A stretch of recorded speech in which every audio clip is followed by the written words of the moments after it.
podcast, Strain Forward podcast. We are with Mr. Troy Casey today.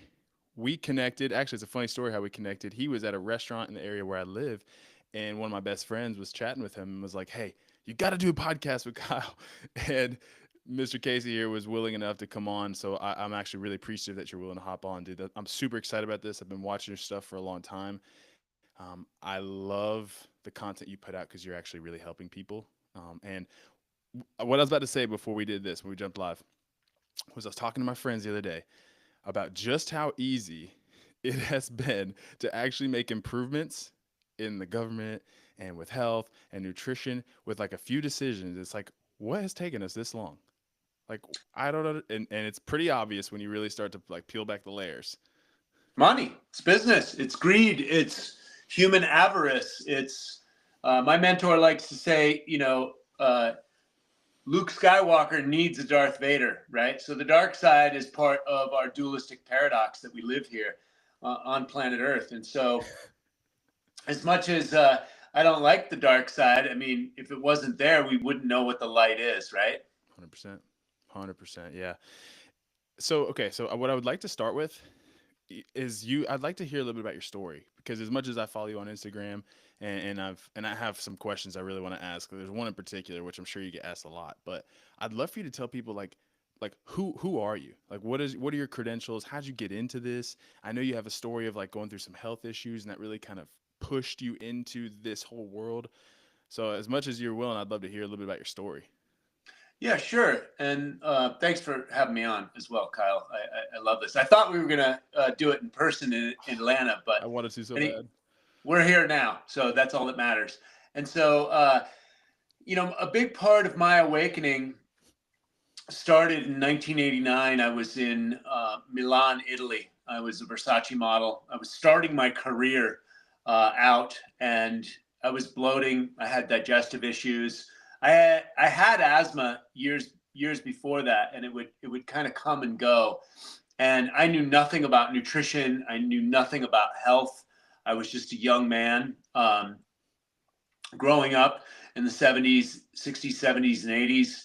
And I had my childhood shots, and but they weren't as dramatic after the 1986 Act, which the viewers can look up. The 1986 Act exonerated um, these shot manufacturing companies from any liability, and this has never happened in the history of business. So, for example, I just bought a new car. If that car blows up, the manufacturer is responsible to one degree or another. Right.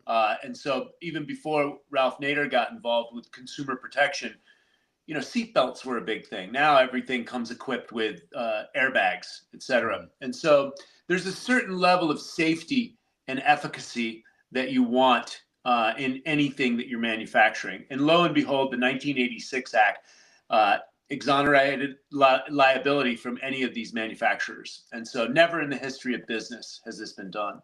And so RFK's got a line in the sand for the EPA. Glyphosate and GMOs were introduced right around that period as well. Yeah. And lo and behold, RFK's research shows that there are no efficacy to the shots or safety or efficacy. There's never been any research done on that. And all the Harvard and Yale data proves to that. Yeah. It also points out the direction that autoimmune issues are subsequent to that. And you should have your editor make sure that you are editing this properly because it can get censored, Yeah. especially on YouTube, this conversation. Hopefully we didn't say too many triggering words, but so the childhood shots are basically, according to RFK and all his data on the Harvard and Yale research, it shows no efficacy or safety. And his conclusion is it maims children and makes human beings subscription models for the drugs, the pharmaceutical drugs, autoimmune, asthma, all sorts of issues. And so when I was younger, I had digestive issues. First of all, if you look in my baby book, right after my injections as a child, I would get ear infections. So then ear infections, then they would give me antibiotics. And we all know now what that does to the gut microbiome. Mm-hmm. So fast forward, a couple decades later, I'm a young man. I'm sitting in Milan. I've got digestive problems. I go out, I keep myself in shape, but I go out and I bloat, pizza, beer, this, that, and the other thing. Years later, I realized I was gluten intolerant, or that was a major inflammatory trigger for me. Right. And so instantly I'm in Milan. I'm doing my best for my career. I'm a young man. I'm giving the old collegiate spirit.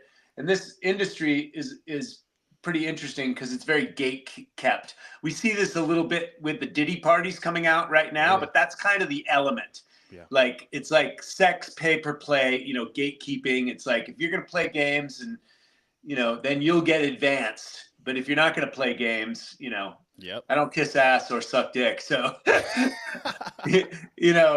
I only got so far. Right. Yeah. And so the bottom line is I was bloating. I had issues. I went down to the English bookstore because I knew nothing about nutrition, and I started reading the literature, and I found herbal medicine, fasting, internal purification, juicing, natural food. And I was living in Italy, and I started shopping at the farmers markets. They were abundant in Italy. Like, food's really a big thing in Italy. And so I started eating only whole foods, fruits and vegetables, etc. And I got results immediately in the mirror and in the toilet bowl. Yeah, go figure. And I was like, wow, I was hooked. So that was 35 years ago. And since then, I had a rock star phase. So I had some spiritual, mental, emotional issues that I had: drinking, alcoholism, doing too much drugs in that industry. Yeah. So I had to clean up myself from that. I found Vipassana meditation. I started working with indigenous healers from around the world: Maori from New Zealand, the Lakota here in the United States, and the Shipibo in the Amazon rainforest. And I started drinking ayahuasca with the Shipibo. That was another part of my awakening. And when I sobered up from my my modeling days, from my rock star phase, if you will, I found Vipassana meditation, SN Goenka. These are 10-day courses of meditation in silence. And really, this is where the rubber meets the spiritual road, right? Because you sit with yourself for 10 days in silence, no talking. You really see what your mind is made of. And mind is an embodied process. So we are the sum total of our ideas coagulated into our tissues. And so it's been quite the process that I've gone through, and series of awakenings through there. But that's the essence of my journey. Okay, so I have two follow-up questions. We'll have one statement to make. One, saying you were a Versace model is such a flex. That's crazy. Are you Italian? I'm still a Versace model, actually. I was a 4-time Versace model. Hey, but, let's go. That's awesome. Once a Versace model, always a Versace model. I am not Italian. I have Irish descent, but I'm pure red-blooded American, baby. Let's go. Okay, so my follow-up question was, so how do you say that? Vipassana? Am I saying that correctly? Vipassana meditation, yes. Okay, so when you did that meditation, and how many times did you do it throughout the course of your life so far? Have you done it a few times? I've sat 11 courses in silence, so about 111 days in silence altogether. I did the majority of that over 6 years, from 1999, when I sobered up, to about 2005. And I was meditating 2 hours a day, pretty religiously. Okay. While you were in that experience, I would love for you to share, like, what happens in that? Because I've never done anything like that, and I venture to say most of the audience has never done anything like that, where you just sit in silence and let the brain do what it does, and you're monitoring your thoughts, and like, what was that like? What did you come away from it with?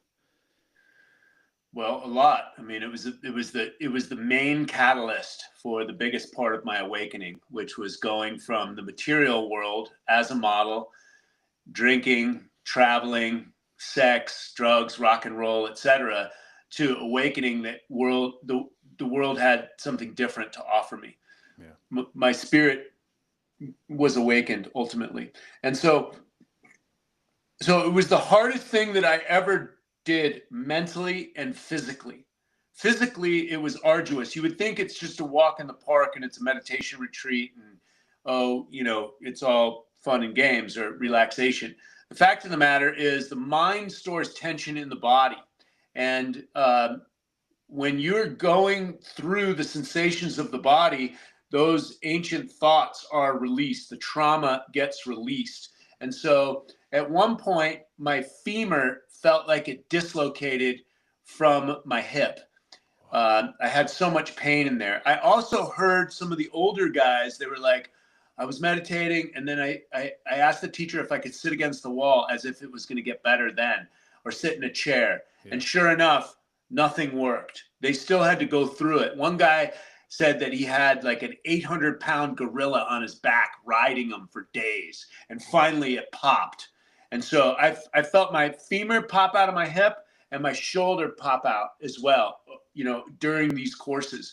So the mind has these mental defilements, these oftentimes mimetic virus. I do believe Christopher Dawkins coined that term.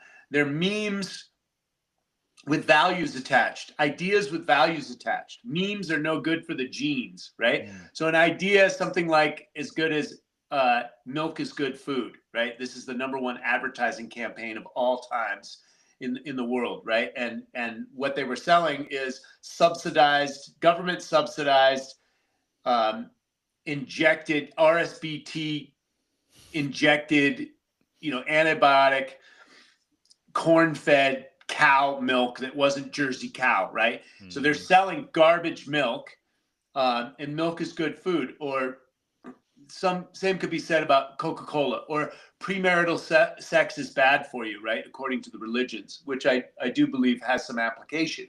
The bottom line is the memes, you are the sum total of your ideas. So these mental defilements, good or bad, show up in your tissues. And so there you are sitting with yourself, not necessarily ruminating on your ideas, but going through them. You could ruminate for days on your ideas. The idea is to meditate on the bodily sensations.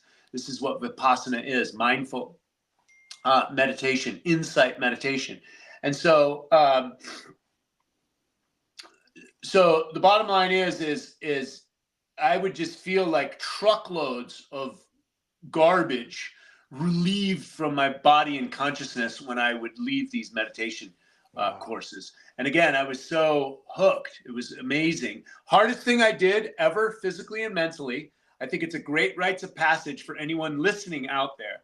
They are donation basis, so potentially they're free if you don't have any money. Mm-hmm. There's 4 centers or maybe 6 centers now in the United States of America.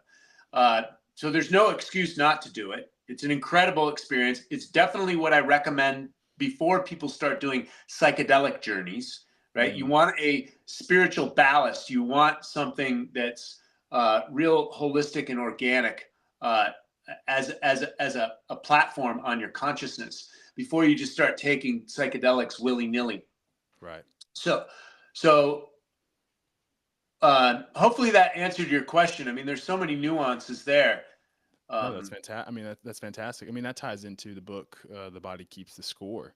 You go through these experiences and these traumas, and it gets trapped inside you because so many of us, and myself included, so many of us don't spend the time to go on an 11-day retreat or even just take 15 minutes and just like, what am I feeling? What am I sensing? Have I worked through this process? I was at a seminar recently, and we went like a mindset course within the seminar, and this lady came up and she helps men and women go through their feelings. And she was talking about polar bears.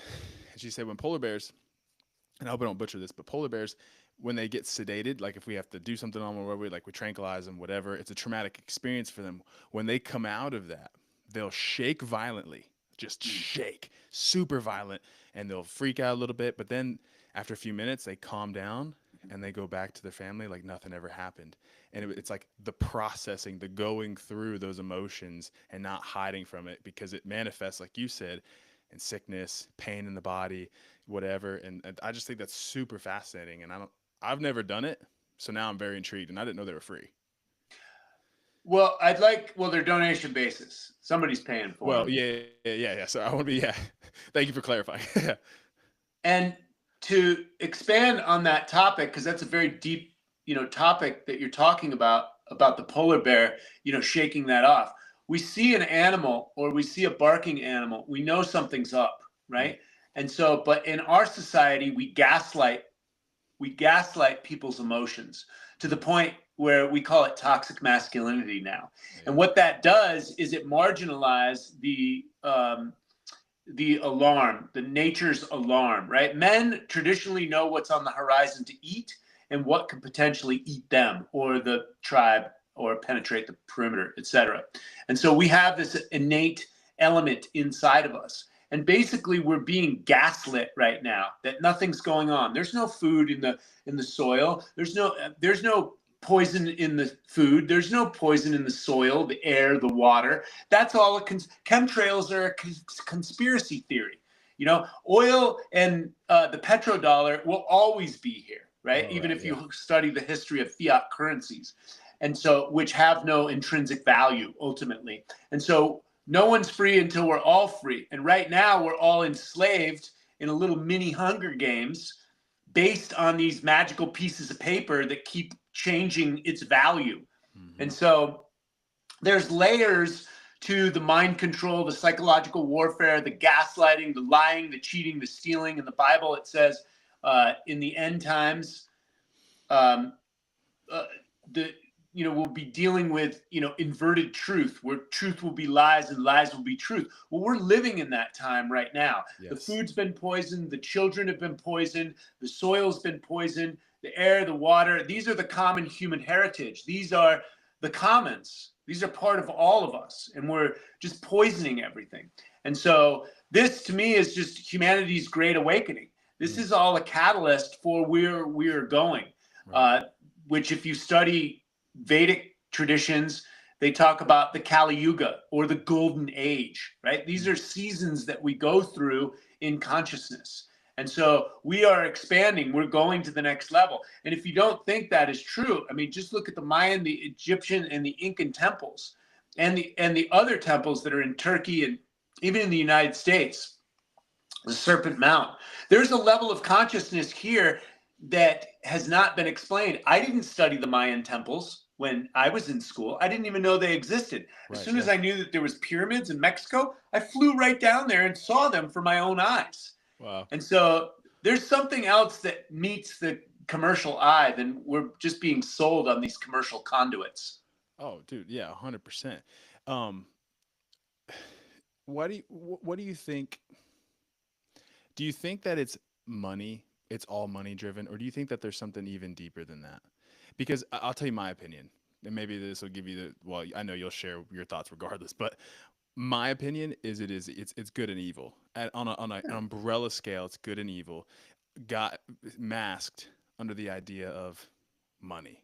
We want power, we want whatever. But really, because I'm a believer, and I don't know what your stance is on that, but as a Christian, I look at it as like, this is good and evil, and we are living it out. You read the Bible, and it's like, it's abundantly, it couldn't be more clear that this is literally what's happening. Yeah, I think all the ancient texts have tried to explain the human condition. There's a through line, an axiom through line through the ancient texts, and brotherly love is at the cornerstone, right? Mm. So, and the religions, the Abrahamic religions, especially, there's been, more wars in the name of Christ and all of that stuff. So the religions and the men who run that, and the Pharisees and the people that occupy the churches and all that stuff, there's levels to the confusion that has been taken from the word of God that have come through some of the prophets, right? Yeah. So let's just put that out there. And so I don't like to get caught up in linguistics. Language can be an obstruction and an abstraction, right? So, and I prefer to have a direct conduit to the divine, right? A direct connection to the divine. But in saying that, there are axioms, there are truths for way of living. I like the Taoist point of view, yin and yang, right? Masculine, feminine, inhalation, exhalation, catabolic, anabolic. You can't have one without the other. My mentor, Paul Chek, likes to say, Luke Skywalker needs a Darth Vader. right? Otherwise, we don't exist. Yeah. God, consciousness, unconditional love, whatever you want to call it, doesn't exist in a vacuum. It can't experience itself. We are all the essence of the divine. Yeah. We are all part of the creation. Paul Chek does an amazing job. I had a video before my YouTube channel was taken down called The Dark Side of God. It's on Rumble. You can find it on there. And I highly recommend anyone that's into health and fitness or rehabilitation. Paul Chek is a living master. And so, and this goes philosophically very, very deep. You know, there's the literal understanding, which is the first layer of understanding of any religious text. Then it goes all the way down. He breaks it down to 4 levels deep into the spiritual realm where you're being guided by that direct connection. And so I think that, you know, it's a good idea to have a broader philosophical understanding than get caught up in the literal translation, especially if you're getting that translation through another man or, you know, even through the words, etc. It's like trying to learn how to swim by reading it in a book, or learning how to surf or ride a bike, reading it from a book. You got to get out there and ride the bike. You got to get out there and meet God, however you end up doing that, whether it's a Vipassana course or a psychedelic experience or a near-death experience, etc. And so I like the Taoist point of view. There are 2 forces guiding us on this planet, right? There's 2 forces governing us.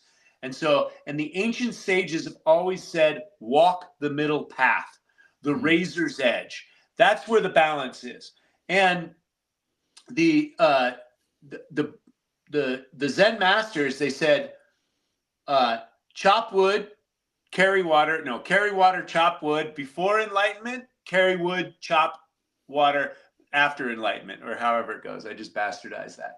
Bottom line is whether you're enlightened or you're not, you still got to wake up every day, brush your teeth, cook some meals, wipe your butt, and carry on, right? Regardless of whatever spiritual high horse you think you're on, right? And there's also connection, right? I'm sure you could admit, Kyle, some days you have a direct connection with God, right? And some days you fall off the train. You're like, fuck, how did I get here? 100%. Right? 100%. And, you know, you lose your cool or you get out of balance, basically.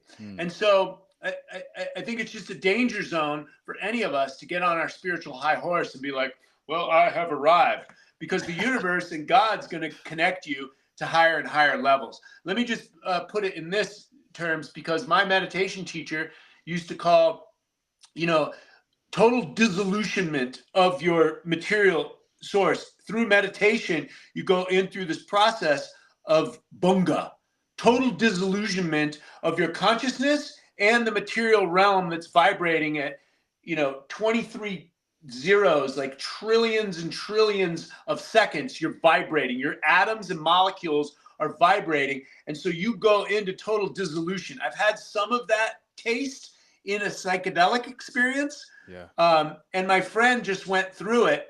An old school friend of mine in Miami, he owns nightclubs. And we both shared the Vipassana experience many, many years ago, 20 years ago. He recently sat one of these 10 days and he was not in the mood. He almost left. And then on day 7, he goes into complete dissolution, full enlightenment, direct connection to the divine. He could have been in there for 5 minutes, but it could have seemed like 500 years, right? This is what you hear about psychedelic experiences as well. And he was just in there. And Goenka, the teacher, he talks about this. Whether you go into full dissolution, bunga, right? And then you're still coming back. Yeah. You're still in the present. Now what are you going to do? Yeah, right. How are you going to use it? And his daughter needs attention, and he's got to drive home from the retreat and all that stuff. So it's just like, you are yin and yang. You are a complete spiritual being on the quantum realm that's living in multi dimensions all over the universe. And then you are this person here right now. And how can you hold that level of consciousness that you are the sum total of the all in all moments, everywhere, forever and ever, infinity? So this is deep philosophical shit. And this is what gets me a little bit ticked off. when you start talking to people that are into some type of religious concept, and I get it, and that's great. However, they're stuck on like, it's got to be this way. And if you don't, this is one of the problems I have with the Christians. I have a direct connection. And then they tell me, well, how do you know that's not a demon? Or you practice yoga and that's devil worship. And I'm like, hey, slow down, guys. Slow down. That's a little bit of a literal, that's a literal interpretation of something that's so much more vast. Because we are not just the literal. We are the sum total of all, of everything. Infinity. Anyways. No, I love that.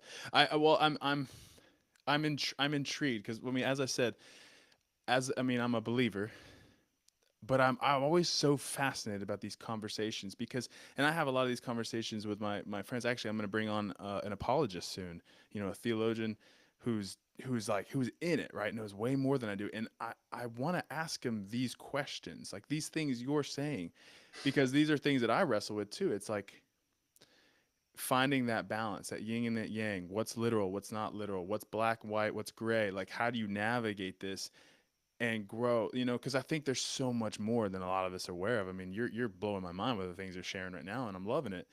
Have you ever had a conversation with like someone who's like a theologian and had these conversations at all? What was that like, if you did? I haven't, and I'd love to. And again, I'm no big scholar or anything. I'm a direct experience guy, right? Yeah. I'm a man walking the earth.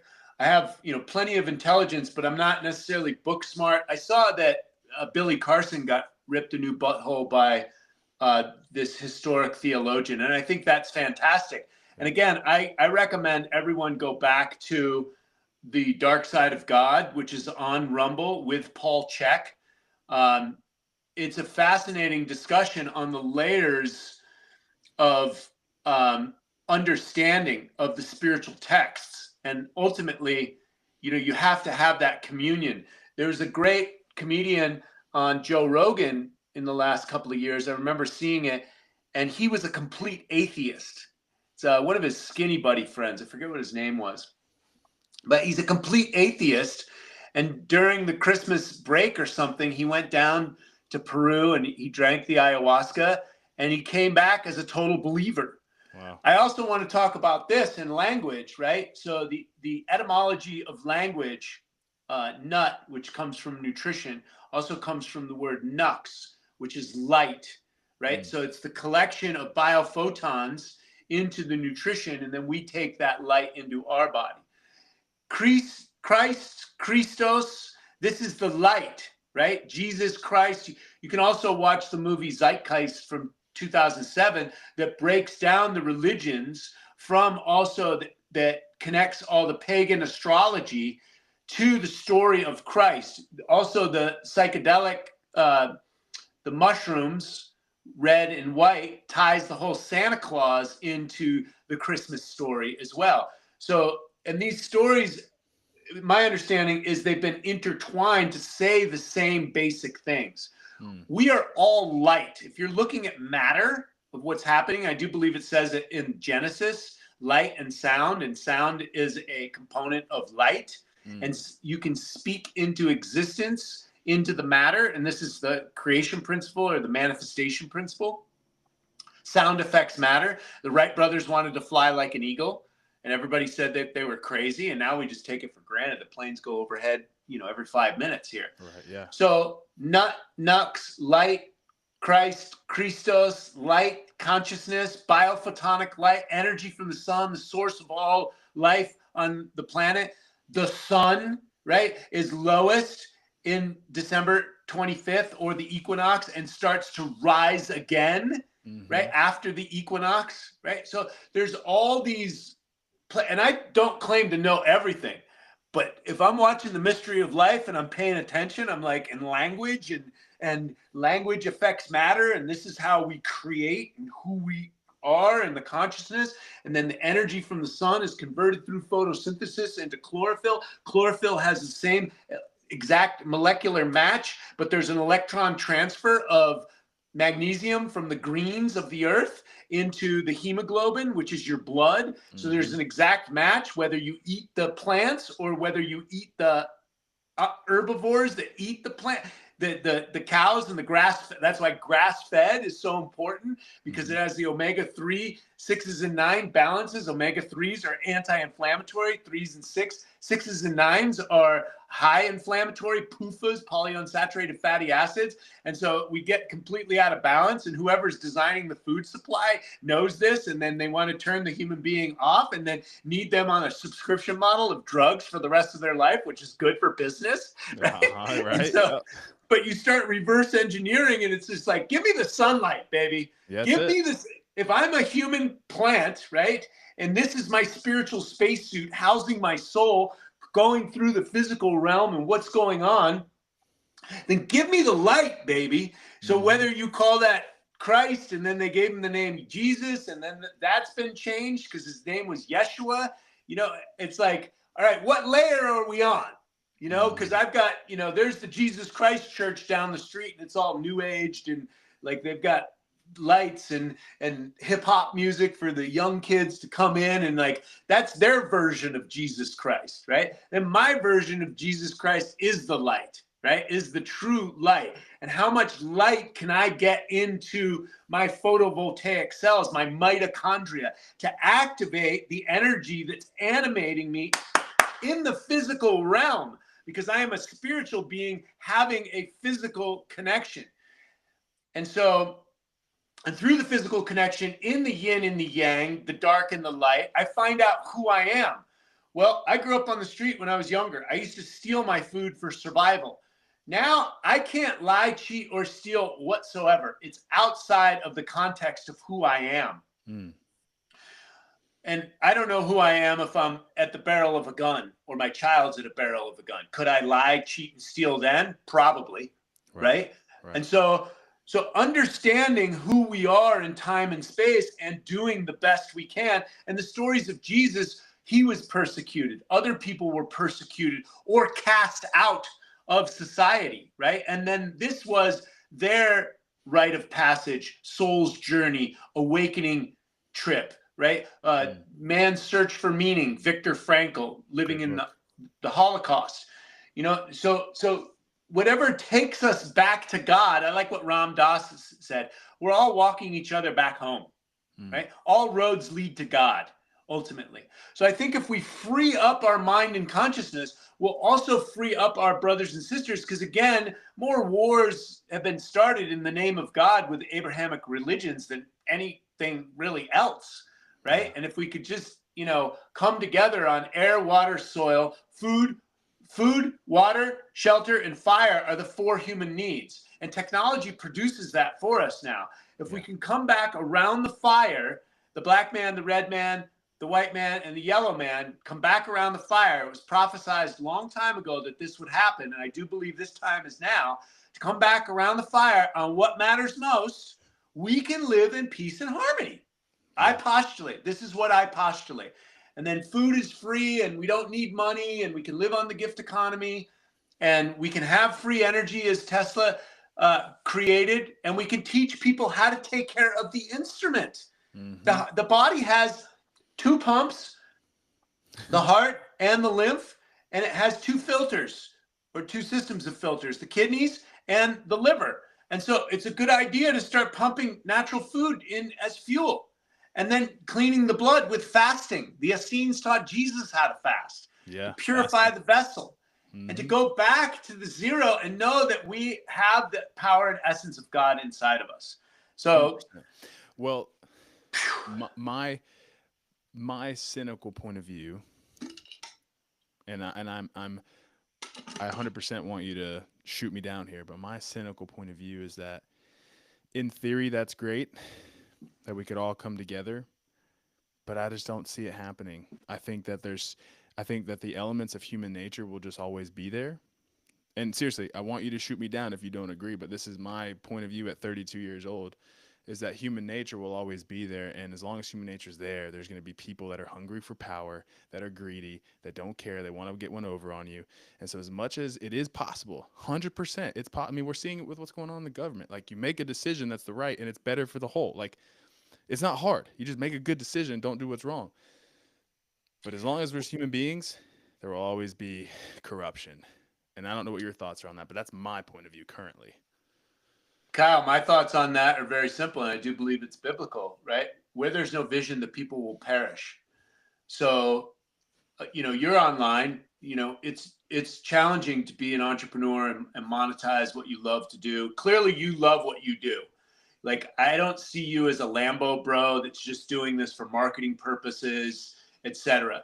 And so, however, you do need some of those marketing tools to go out there and serve your clients and serve the greater populace. Like, I get a really good feeling from you. Like, I'd trust you, right? And so, but there's a whole subset of people that are just following trends back to that Hunger Games situation, trying to make these magical pieces of paper using technology, which is very powerful, and then lying, cheating, and stealing, robbing people blind. I got burned by Andy Elliott, the sales trainer, took $50,000 and did not deliver exactly what he said, then stole my IP and published it on a website to deceive others, right? And then he goes to the local church to hide down, like, oh, I'm born again. And he did this in Oklahoma, and there was 600 pages of 22 counts of fraud, turned state's evidence, became a snitch, and walked free, right? So this is the guy, and I'm doing my best to forgive, right? Let go and forgive. At the same time, warning other young Padawans like yourself that may get bamboozled by these types. And you're starting to see this with Gary Brecka and Grant Cardone. Again, these sales tactics, they're not really 10x health, right? I know two people that got peptides from them and ended up into the emergency room because they got the wrong size syringes. They injected, a month's worth of medicine in a week or whatever. Two people, right? And he talks about that on JT Fox's podcast when Gary Brecka talked about his $100 million lawsuit. So this is the bamboozlement that's going on the internet. People lying, cheating, stealing. And then, how do you protect it? Well, I like to be vocal to let people know that you can have health. I'll be 60 this year. You can have holistic health without drugs. Yes. Without peptides and, $100,000 machines. You can get it from sunlight. Everything that I teach is basically free. Currently, it takes money to get organic food through the marketplace, right? And to get water filtration systems or water collection systems. It's going to cost you a little bit of money. But walking's free, sleep's free, sunlight's free, grounding's free, right? Breathing is free, optimizing your breathing mechanics and reprogramming your diaphragm. So my point is, my job is to work on, what does the Bible say? Forgiveness, right? Gratitude, forgiveness, gratitude for what is, and forgiveness for what was. And so I have to release, being ripped off, burned in this industry, and also hold the vision. I postulate, just like the Wright brothers wanting to fly like an eagle, or Steve Jobs wanting to create a handheld computer in every man's hand so that man could change the world. Thank you, Steve Jobs, right? Yeah. So we're all using these things right now, dreaming the impossible dream. Steve Jobs is a visionary, right? The Wright brothers were visionaries. Where there's no vision, the people will perish. I do believe that human beings can live in harmony, and we can use the scientific metric of biomimicry to create sustainable, equitable systems on planet Earth. So biomimicry is a spider at room temperature, aqueous solution, materials from its local environment will manufacture something 5 times the strength of steel. Coral reefs are the same thing. So we can align with nature. Nature has everything that we need, free energy, etc., and live harmoniously with the earth. I postulate that. I don't think that we have to drop bombs on other people, conquer their lands. I do believe that we can have peace. I think the Native American Indians used to have the peace pipe. Now, I know there was tobacco because tobacco is a sacred plant, and I've done enough 5-MeO DMT, and I know there's other DMT plants. I'm curious if it was DMT back in the day, because that is something that will transport you. You want to talk about God and the Word of God and all these things? Try 5-MeO DMT. You're going to meet God like that. I have heard that. I've heard it's pretty wild. Well, and it's a funny. lot of people. Yeah, go ahead. Well, there's a story on psychedelics. There was this guy. So I was watching this channel, and it was a Christian channel, but these guys like telling their testimonies and stuff. And one of the dudes that was telling his testimony was talking about doing psychedelics. And so he was already a believer at this point. He had gone through some stuff, and he said he was like, you know what, I want to take some shrooms. He's like, I feel like I'm in a better place now, and I want to do this. And he kind of knew like he shouldn't, based on if you're going to go off like what the Bible says, stay sober minded. He was like, I shouldn't do it, but I'm going to do it. So he says he takes it, and it shot him into a realm where he was absolutely petrified. And he said what happened was he saw God, like he didn't see God, but he felt God breathing into his lungs and breathing out. And like he could literally see, like every breath he was taking, it was God breathing into him and breathing out. And then he said he had this experience where he kind of goes into this area. I don't know what he said, but like Jesus walks up to him and he goes, he kind of just puts his hand on his shoulder, because he was terrified. Like he was so terrified. And he puts his hand on his shoulder. And he's like, hey, let's not do that again. Like that's all he said to him. And then he came out of it and he was good. And he's like, I'll never do that again. But to your point, like there is something there. And I don't know if I would ever do it, because honestly, it terrifies me to experience. But there's something there. Something happens. And I'm intrigued by it. Well, it's not for the faint of heart. It's not for everyone either. And it really depends on where their consciousness is. And remember, your psychedelic experience is definitely going to be intertwined with all of your mimetic viruses, all of your ideas, all of your upbringing. The thing that psychedelics works as an incredible tool is that it dissolves illusions, stories that we tell ourselves that may or may not be true, or may or may not be true in the moment. Like something that worked in biblical times may not have as much application in current times. Yeah. And also some of the stories that we told around the fire or in religious texts were there to protect us and there to help us. I think some of the religious texts, they allow multiple women, right? To have multiple women to make children. And I think there was times when maybe there was a problem with population and they needed more children. And so there you go. It's A-okay. And then there's other parts of the Bible that talks, about, having that man and woman connection and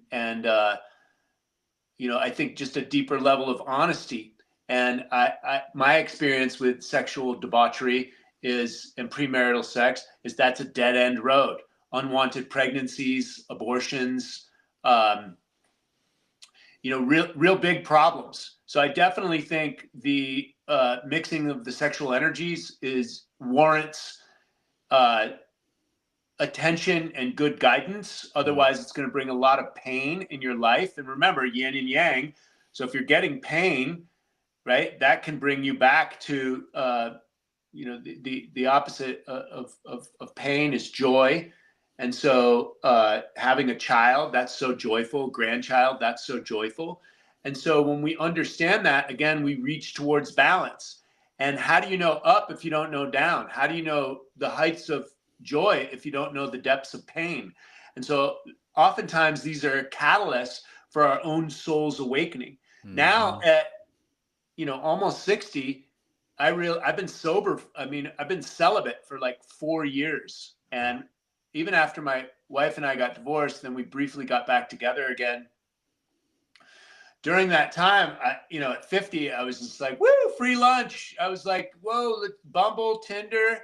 I'm free again, baby. And I realized there ain't no free lunch. Yeah. Emotionally, entanglement, there's no free lunch. So I think that consciousness around everything, warrants our attention.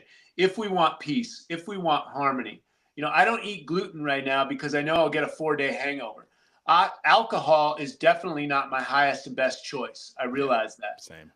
I got a DUI in 2016, and before that, I sobered up in 1999.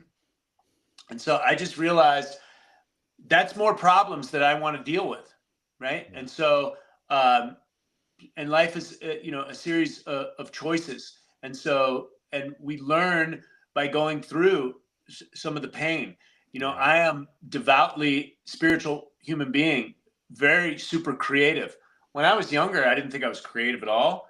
And spiritual, I might have had some Troy Casey heart and soul. Like I've always been pretty cool, but I was off the deep end with the debauchery, right? Yeah, Sex, drugs, and rock and roll, baby. Yeah. And so it all comes down to awareness. And I just postulate that we can raise the consciousness to create peace and harmony. And I have seen the vision that humanity makes it towards peace and harmony.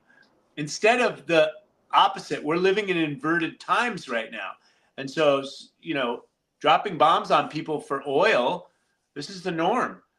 Go enslaving African children for lithium and cobalt and the other things that make our electronics. This is the norm. I'm using one of these electronics right now. We are all part of the problem. Therefore, we are all part of the solution. Yeah, that's convicting when you think about it like that. Let me also say this. No one's free until we're all free. There is no other. So the time we point the finger, if we are all God and we are all the sum total of the all, then there is no real other in the quantum realm. And so, and Rabbi Hillel taught Jesus, we are all one or none.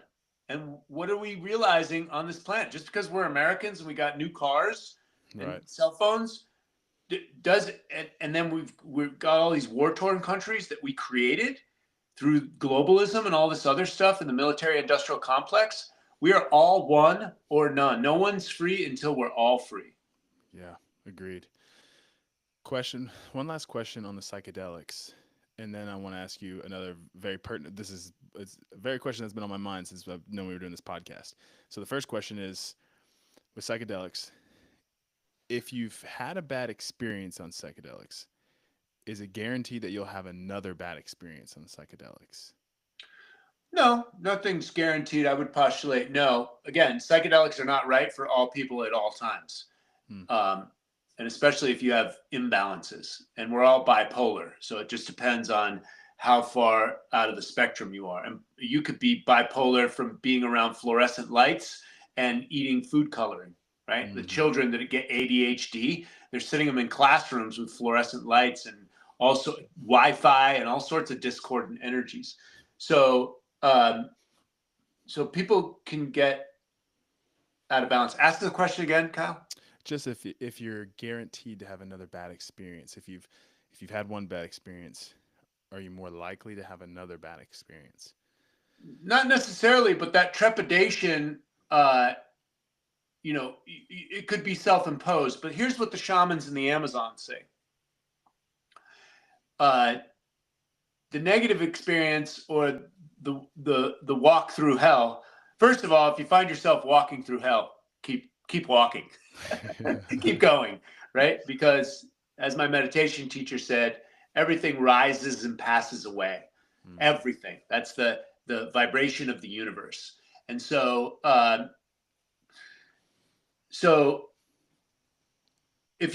when you go through hell in an experience, then life becomes gravy because you've already been there. Your biggest fears came up to your consciousness. A lot of people roll around in our nervous system. We have so much fear and trepidation. And sometimes we're hypochondriacs, and sometimes we just have fear and worries. And this is the vibration on the quantum level that we send out. And what happens is you're thinking about that, meditating about that, and then that comes back into your life, and then it's a self-fulfilling prophecy. Yeah. So usually, if you can go through hell, then everything else is gravy. You're like, shit, I already went there. The Egyptian Book of the Living and Dying, or the Tibetan Book of Living and Dying, says, how do you know the heights of joy if you don't know the depths of pain? Right? And so this is the dualistic aspect of the universe. So you could have that experience, or maybe that you have too much unstableness in the mind that psychedelics might not be your best tool. Right. The other thing that I'd like to say about that is I did Ibogaine recently, twice in the last couple of years at an amazing center. It's a medical facility. They work with heroin and opiate addiction. But more importantly than that, there's been a study with 360 Navy SEALs, and they improved every health marker and every lifestyle marker, I do believe, like by 60% just on one journey. Wow. Right. And so the study was published in Nature recently, the last year or two. And the scientist was on Joe Rogan and I do believe Rich Roll podcast. And so Ibogaine, my first time that I did that, I had 8 hours of Hitler, hell, lynchings, slice open the arteries, blood goes out, blood pressure drops, dead, dying, decapitation, lynchings, like 8 hours of this shit, and just, I was like, holy shit. And what that told me was that was living inside my nervous system. Yeah. This is what I was carrying around in my day to day, right? This is the potential fire that I have living in me. And I've been pretty fiery human being since I've been on the planet. And I didn't live through those experiences, right, but it's in my neurology. And if you listen to the biology of belief from Dr. Bruce Lipton, this stuff is inside of us. These polypeptides are, my grandfather could have been in World War I, World War II. This, head chopping off type of situation, bayonet into the heart and lungs, this could be in my neurology. And there I am taking this Ibogaine, and miracles have happened in the last couple of years after going through this experience. And I highly recommend, if you know anybody that's suffering from addiction or trauma and they have the capital to go to this medical facility, it's about $10,500 for 7 days, $10,000 to $15,000 to go down there. And I experienced miracles. I've been there twice in the last couple of years. The center I went to was called Beyond. It's the same place that the Wolf of Wall Street went to. He had a Suboxone addiction. And so, the potential is miracle. And again, Ibogaine is very powerful. Ayahuasca dredged my soul. I would just be in the Amazon puking and shitting and wow, just emotional garbage coming out of me. I did 30 ceremonies in the span of, 8 years in the Amazon rainforest. And, wow, they're tools, man. They are tools and they are extremely powerful. Do not take them. They're not party drugs. Yeah. The reason I was asking, it was selfishly why I was asking is because so when I smoked weed for the first time when I was, I don't know, in college, and my buddy and I, the plan was, hey, we're going to smoke some weed. It's your first time. We're just going to chill afterwards. We'll eat some cookout. Like, it's going to be easy, dude. It's going to be so fun. And I was like, all right, F it, let's do it. So I got some weed and I smoked and I took a hit out of a bong. And dude, the worst, literally the worst experience of my life led into about 8 to 10 months of like PTSD after. In the moment, I was 100% convinced that I had died and gone to hell. And like where I was in that moment was hell. And so I experienced like the hopelessness, the helplessness, the stuckness, couldn't move. I had this thought going on in my head that was like, everything you've ever known is gone. Everything you've ever known is over and over and over. And so when I came out of it, I remember I was crying hysterically. And I was so excited that I could move. And then the rest of the night was awful. But for months after that, it was like wrestling with like, what was that? Where am I at now? How do I get back into normalcy? And to your point earlier, it was like life went on. Like I was still in college. I had an internship. I still was like training for CrossFit, dealing with all this in my head. It was like, how do I figure this out? And eventually like music really helped me. Working out really helped me and things like that. But that's why I ask you, it's like, I'm intrigued by it, but I'm also terrified. I'm like, I do not want to experience that again at all. Well, I postulate from the story you're telling me that you were struggling with your own ideas, that this is bad. The same can be said with the Catholic girl that went to college and fucked the hockey team in 1985, and now she has cancer because she thinks she's a bad person, right? Do you understand what I'm saying? Yeah. Your belief system of like, oh, premarital sex is bad, and you know, you grow up Catholic and that's in your nervous system, it's in your belief system, again back to the biology of belief, and later on that manifests as dysfunction. Right? And so I love Laird Hamilton's definition of God when Paul Chek asked him in an interview. And Laird Hamilton is the biggest big wave surfer in the world. I mean, that guy lives and wrestles with God. 100-foot wave, you're either going to make it or you are going to die, right? 100%. And so and he has been pummeled down in to the bottom of the ocean and can't get back up. Like, he has probably met God more than anyone, right? So his interpretation is, you know, what's your definition of God? And his answer was, what is happening right now. That's it. Wow. I love that. But it's like it's figuring out how to embody that at all times too. Correct. And that is the journey. But hey, look, if you're hearing this conversation, you're awake to it at one level or another, or you're inspired to go to the Amazon to drink ayahuasca or sit a Vipassana course or whatever, or you're just listening to this, you're going to start thinking different. You're going to start questioning your beliefs. Philosophically, I've done my best to not have too many beliefs as I go through this world, right? Like, I believe that we should have clean air, water, and soil. But here's the news flash, Kyle. We don't. We definitely do not. We don't. Right? We do So not. now how are you going to navigate that? Are you going to be a victim and go crawl in your bed and be like, I'm a sick autoimmune, I'm forever doomed? Fuck all that shit. Let me learn a bunch of cleanse and detox methodologies. Let me meditate. Let me rise above the matter, which is the final frontier, is mind over matter. Jesus walked on water, right? The final frontier is where you're above all of this. You understand it. You're in this realm to experience. You know, the ultimate is understanding, right? Accepting your death so you can live a life worth living, leave a legacy. But the ultimate understanding is there is no death. Go do a big psychedelic experience, something like 5-MeO-DMT. You know that you're going to go meet God. You can be as afraid as everything before you have that experience, and then you go through it, and your consciousness completely shifts in that moment. And so, is your belief like these things are bad? These things are, it's just an experience. It's the same thing of dying. The idea is to be conscious and to walk into the next dimension. There is no death. Yeah. This is the last thing I'll say, and then I want to ask you another question. That largely conflicts with the Christian ideology, and I know you know that. Like, in the sense of... But wait a second. Didn't Jesus come back?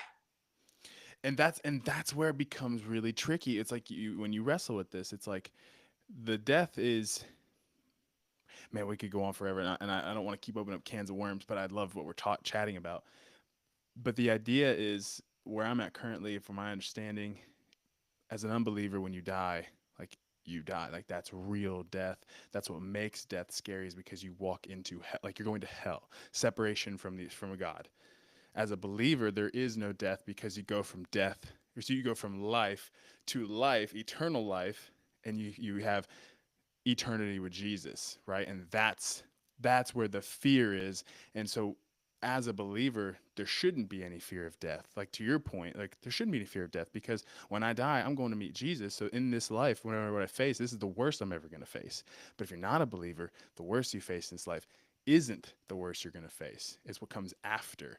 And so that's where my mind is currently, as I'm wrestling with my own beliefs and spirituality.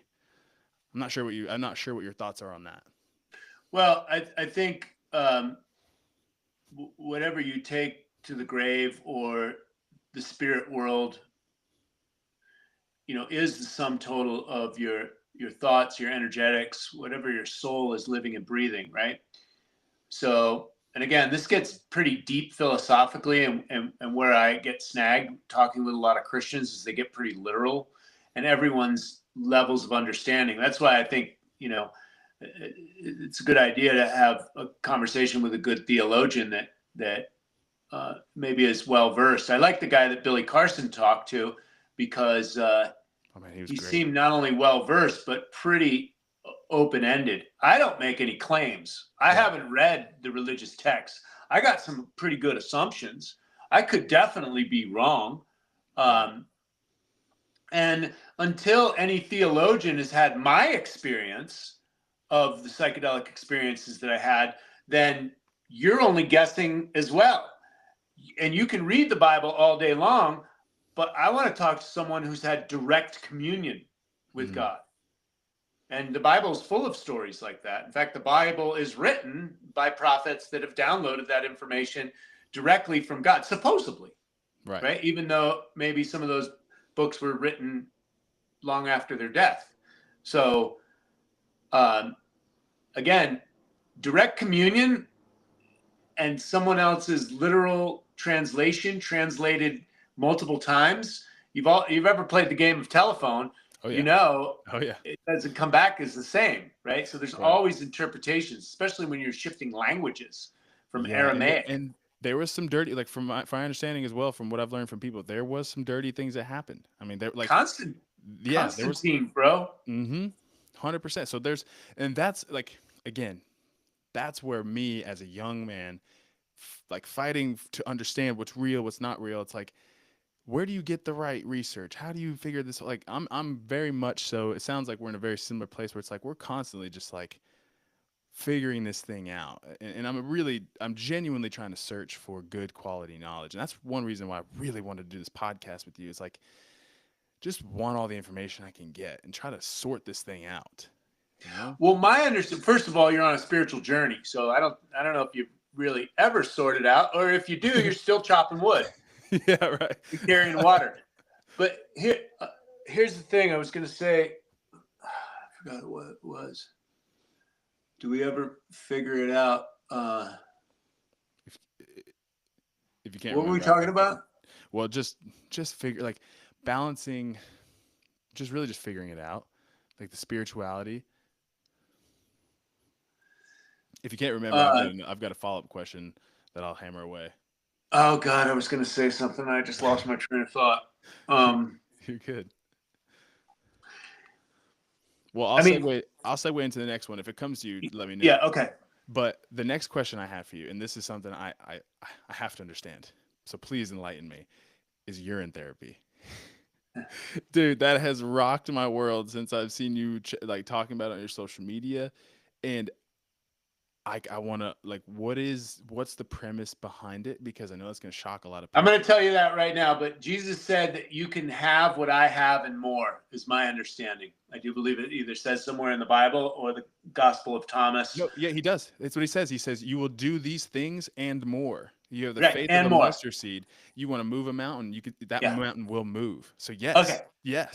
Okay. So that's the Son of God, supposedly, the story. The Son of God, which ultimately we are also children of God. So he said, you can have what I have and more. He walked on water, healed people at will, broke bread, and fed the world, all of that stuff. So if that is true, that's where you want to go. You don't want to just subjugate your energy and defer to a deity. Then you can have what he has and more. So back to the mind over the matter. Yeah. Right? How can we, what would Jesus do? WWJD, right? And keep coming back to that. And I do believe that that's where we're headed. I like to say this, that the second coming of Christ is when we all rise up to that level, right? That level of forgiveness, healing, etc. And I do believe that that's what we're going through, is the second coming of Christ. I honestly do. I actually do too. I think so. I mean, in Revelation, it says that. It says there will be a time of peace. And to your point earlier, it really seems like we're moving into a time of peace with some of the things that are getting laid out. It's like, wow, this is actually what we've been wanting all along. And other countries are like, yeah, this makes sense. And it's like we're kind of moving into a time of peace. And Revelation lays that out clearly. There will be a time of peace. And then it says after that, that's when the end comes. So I mean, that's a whole nother can of worms, and no one knows when that'll be. But it's the end is just the beginning. Exactly, it is just the beginning. Look, I'm living example. My brother died of a heroin overdose in 2007. I was on my way to the Amazon. I was going to shoot a documentary. I was going to bring him down there because he had a problem with heroin. And that was 2007. When I got back from the jungle, he had died in an overdose. My son was born a month later. And I do believe that my son, I don't believe, I feel that my son is the reincarnation of my brother, or the energetic soul of my brother. I've called him my brother's name. He reminds me of my brother. My stepfather, who has never met him, has also called him my brother's name. Wow. It's just kind of weird. I'm not trying to say it is or I believe that. Right. This is something that I feel. Yeah. My daughter's connection, I feel like I'm so deeply connected to her. My ex-wife, the soul connection, and the shenanigans that we went through in the divorce. Like, you ever hear about divorce? Like, people lie, cheat, and steal, call the cops, lie. Oh, yeah. It's like all's fair in love and war, right? Oh, yeah. And I'm doing my best, forgiveness, right, which is in the Bible, to have forgiveness and understand her. And she claims that, she's Christian as well. But she definitely lied to the police about multiple things and stole the bank account, stole some other things. So the bottom line is I do believe I have a very, very deep soul connection with her. And whether it was past lives or whatever the case may be, she was like, I'm going to do some heinous shit to you. So you get to forgive me in this high level of spirituality. Yeah. This very, like, if it wasn't for her, the work I've done on myself in the last 5 years and being dragged through the mud and being robbed and all that stuff, if it wasn't for her, I would have never gone through this. Yeah. And I just like being ripped off by Andy Elliott for $50,000, which, by the way, is a lot of money. If you take a man's money, you better fucking deliver on your promises. Yeah. And so, but what do I get to work with? I still get to work with forgiveness, right? I can't carry that burden. I was victimized. I'm a victim. I don't trust women. I don't trust people in business. No, because then so my job is to work towards forgiveness and whatever energy that comes on, right? And sometimes those wounds, they're too fresh, but there's layers to the game. I don't want to walk into my elder years being a bitter curmudgeon. Well, that's what goes back to what you said earlier, with like the psychosomatic symptoms. You carry that stuff with you, and like it's going to manifest in some way, whether it's cancer or pain in your body or whatever. It's most likely going to manifest in some way physically. That's just not going to be enjoyable. Urine therapy. The golden elixir. I have to know because I love what you've said about it. There's like the stem cells, the micronutrients that are into it, and how people have been cured of these cancers that nothing else could cure. So what's going on there, and how'd you learn about that? We'll end on this, but I'm very fascinated.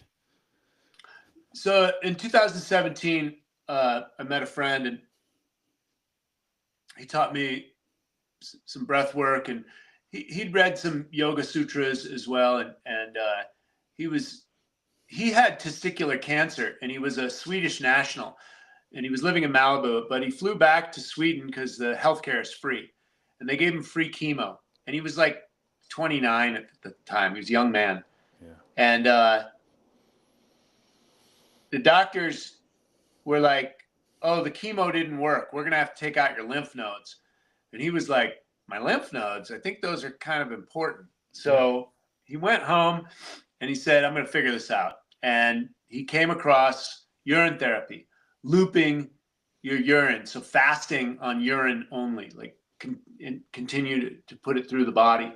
And there's some anecdotal books, J.W. Armstrong, The Water of Life, but he looped his urine for 3 weeks. And this is his story. It's not my story. I'm not making this up. This was the story I was told.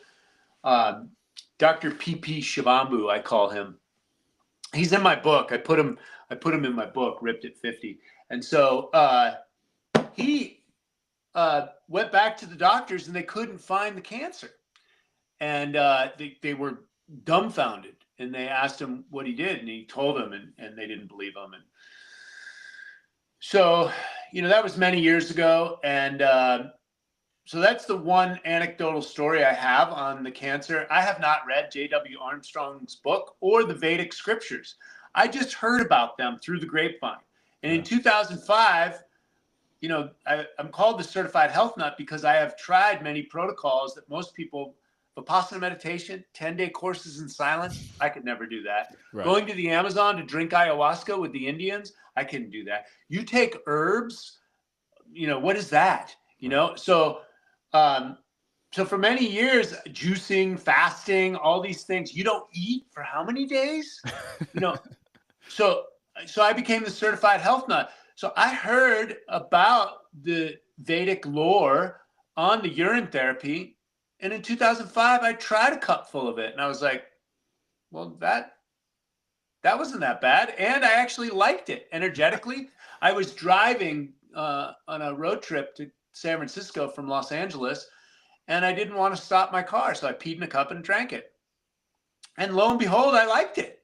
And I have done that since 2005. So what is it? 2025. That's 20 years. And so I don't talk about it from the perspective if it's good for you.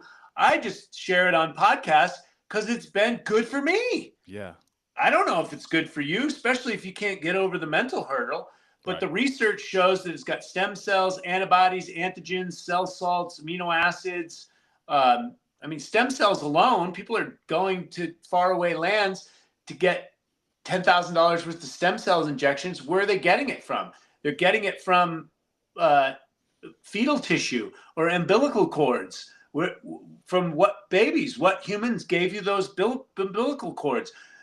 Or is it from, was it circumcised penises from children? Like, did they give it willingly? Or like, where are you getting these body parts from, guys, to get these stem cells? Like, I don't want other people's stem cells. What about my stem cells? Yeah. And so, and not to mention, I don't need to fly anywhere. I can just drink it. And then the guy that cured himself of cancer, or so he says, he told me how to do aged urine and pee in a mason jar and then store it and let it ferment. And lo and behold, I work with Jonathan Otto, investigative journalist, Dr. Edward Group, very established medical doctor and naturopathic doctor. He owns a company called Global Healing. He's got excellent products, by the way. And so these guys are huge advocates, and they're finding blue hydrogels, neon blue lights inside people's blood, synthetic red blood cells. You want to talk about the Antichrist? Yeah. Look at that stuff. Yeah. And then look at the poison injections that we were sold the last 4 years, right? What about those? Mm-hmm. Is that where these nanobots and materials and hydrocells and nanotechnology is that where it's coming from? Maybe. Well, what is Dr. Brian Ardis, the frontline doctors that's fighting all this schmovid stuff? Dude, nicotine patches, venoms in the water, venoms in the injections, mRNA in the injections. What is this nanobots, nanotechnology? Well, lo and behold, they're number one if you are fucked on the spectrum of being fucked by the medical establishment or the poisons that are in our environment. Lo and behold, it looks like urine might be the cure-all for that, according to those guys, not me, guys, right? Recognize the linguistic pattern over here. According to Dr. Brian Ardis and Edward Group and urinetherapy.com, the solution, if you are fucked and you're dying and you're screwed and you've been poisoned and injected, this might be the only solution for you. That's crazy.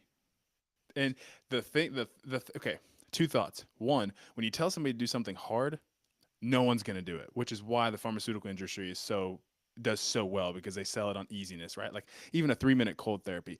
No one wants to do that. They'd rather take a pill to make themselves feel better and be healthier. So to tell someone to drink urine, you're like, oh no, that's disgusting. I would never, blah, blah, blah. But until someone's on their deathbed, like you just said, it's like, hey, well, this might be your only option. Then they do it and their eyes open and they're like, oh, so there is something to this. So I found that super fascinating. Um, I had another thought, but I can't remember. But Brian Artist, back to your point, is fantastic. And when you tell people about all this stuff, like, you got to be careful who you talk to your people about this stuff, because they're like, at least in my experience, when I share it with some people, I'm labeled as the quack. And I'm like, Well, you guys, please listen to me. Just look around. Is what I'm saying really that crazy? Hold on here, Kyle. They may just crucify you. As soon as man, isn't it interesting how it all just seems to go full circle? You want enlightenment? How bad do you want it? You tell people where it's at, they may just kill you. Yep. Kill the messenger. And you know that's what's funny, man, is it's like, it's just so worth it. Oh, it says you're okay. Are you back to recording? Yeah, somebody called now you're me. back to recording. Yeah, the call come in. All good, no worries. I'll splice it together. But what I was gonna say is, it's just so worth it.